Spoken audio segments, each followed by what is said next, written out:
Welcome to my channel. இன்றைக்கி நம்ம சாந்தியாச்சி சமையலில் செய்ய போகிறது சொரக்காய் சம்பவம்.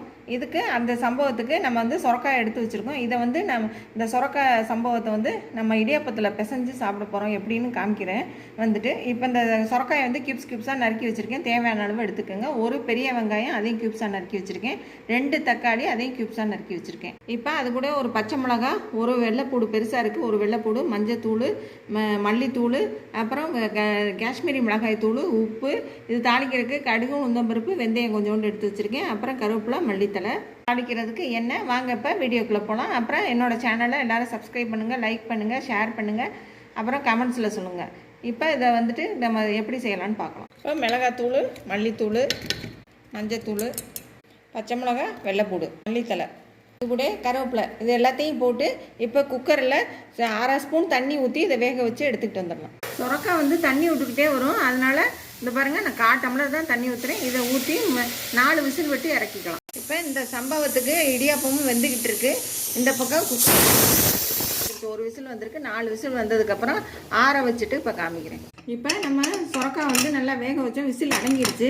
இப்போ எடுத்து பார்க்கலாம். பாருங்கள், கரெக்டாக வெந்திருக்கு, நல்லா வெந்திருக்கு. இதை நல்லா ஒரு வேறு பவுலுக்கு மாற்றிட்டு இதை நல்லா ஆற வச்சுட்டு இப்போ காமிக்கிறேன். இப்போ இந்த சொரக்காய் சம்பவத்துக்கு நம்ம இது வரைக்கும் நான் உப்பே போடலை. இது வந்து தேவையான அளவு போட்டுக்கோங்க. ஏன்னா இடியாப்பத்தில் வேறு செய்ய போகிறோம். இடியாப்பத்தில் வேறு உப்பு போட்டிருக்கேன். அதனால் இதை வந்து லைட்டாக ஒரு திருப்பி எடுத்துகிட்டு வந்துடலாம். எப்படியும் 1-2மா இந்த மாதிரி அடிச்சுக்கோங்க. ரொம்ப வலுவலுன்னு அடிச்சிடாதீங்க, அது தொக்கு மாதிரி ஆயிடும். இப்போ இந்த சம்பவத்துக்கு வந்து நம்ம வந்து ஒரு தாளிப்பு கொடுத்துடலாம். இதுக்கு வந்து எண்ணெய் காமிச்சேன், அது எண்ணெய் வேண்டாம், நெய்க்கு வச்சுக்கோங்க, அதான் நல்லாயிருக்கும். இப்போ நெய் ஊற்றி தாளிக்கிறேன். அந்த சுரக்காயில் உள்ள இந்த பச்சை மிளகாயை வந்து நான் வெளியில் எடுத்துட்டேன். ஏன்னா குழந்தைங்கள்லாம் சாப்பிட்டாக்கா காரமாக இருக்கும். அதனால் நான் அதை வந்து வெளியில் எடுத்துகிட்டேன். நான் வந்து மிக்சியில் ஒரு சுற்றி எடுத்துட்டேன். இப்போ நெய் நல்லா காஞ்சிருச்சு. இப்போ கடுகு, சீரகம், வெந்தயம் இதை போட்டு தாளித்து அதில் கொட்டிடலாம். இப்போ தாளித்ததை இதில் கொட்டியாச்சு. இப்போ நம்ம மிக்சியை கழுவுன தண்ணியை இதோட கொஞ்சம் ஊற்றிக்கலாம். ஊற்றிட்டு இதை நல்லா கலந்துக்கலாம். இப்போ உப்பு போட்டு வேக வச்ச இடியாப்பம் இதில் இந்த சொரக்காய் சம்பவத்தை போட்டு தேவையான அளவு போட்டுக்கோங்க. போட்டு கிண்டி பார்த்துக்கிட்டு அப்புறம் இது பண்ணிக்கலாம். இப்போ கிண்டிட்டு இப்போ காமிக்கிறேன். இப்போ நம்ம இடியாப்பத்தில் போட்டு இந்த சம்பவத்தை, அதாவது சொரக்காய் சம்பவத்தை இதில் போட்டு நல்லா பெசரியாச்சு. இதே மாதிரி எல்லோரும் கண்டிப்பாக செஞ்சு பாருங்கள். லைக் பண்ணுங்கள், ஷேர் பண்ணுங்கள், அப்புறம் சப்ஸ்கிரைப் பண்ணுங்கள்.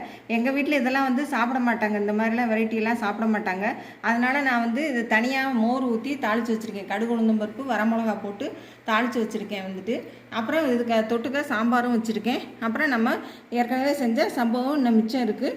இதை வந்து நீங்கள் சப்பாத்தி, பூரி, எல்லாத்துக்கும், இட்லி, தோசை, தயிர் சாதம் எல்லாத்துக்குமே தொட்டுக்கலாம். ரொம்ப நல்லாயிருக்கும்.